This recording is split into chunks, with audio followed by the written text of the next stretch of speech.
Kama sisi mimi nilipo nakuta tunalima sana mpunga. Mnalima mpunga, unataka upaliliwe kwa mkono. Unaacha kupalilia sasa. Nakuta mtu ameacha lile shamba, manyasi yamejaa, hawezi kuvuna chochote. Hilo ni shamba la mtu mvivu. Nafanya kazi, unakuta pengine muda mfupi umeshachoka, unarudi nyumbani. Maana yake roho ya uvivu. Haleluya.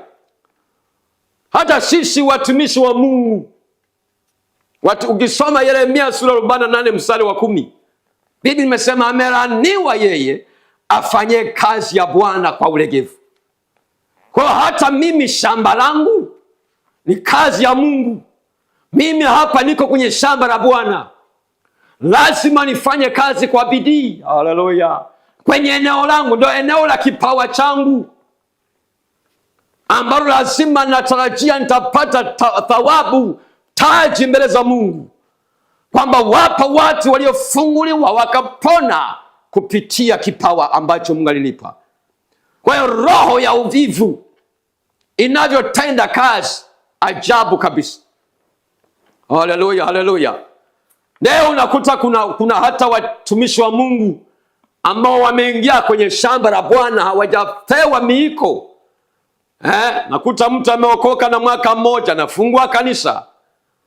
Tumekuwa na watu ambao wameshaona kwenye kazi ya Mungu ni sehemu ya biashara, sehemu ya kupata kipato.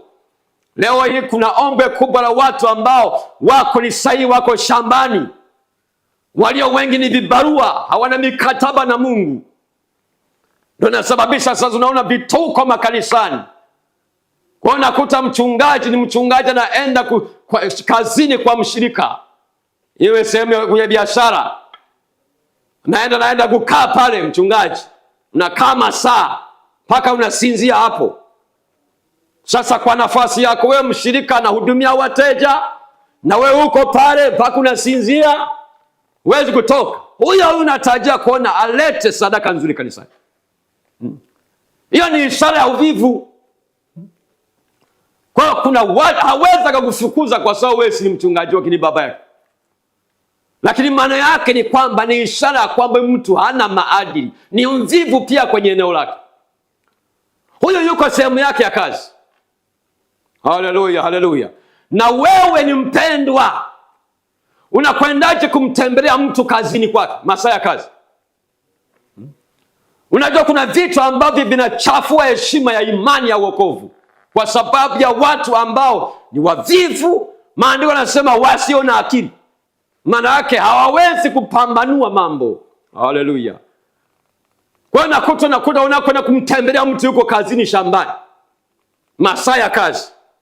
Mnakwenda kuongea habari za kanisani, habari za kwenye kwaya shambani. Na wewe mpaka unaweka kabisa jembe pale, mnaanza kuongea mambo shambani. Huwezi kufanikiwa hata kidogo, kwa sababu maisha yanahitaji kanuni. Hiyo ni ishara ya uvivu. Mtu anakutembelea sehemu ya kazi, fukuza. Mwambie mpendwa, haya sio masaa ya kazi, sio masaa ya kuongea. Ni masaa ya kufanya kazi. Tukutane baadaye kanisani. Haleluya, haleluya.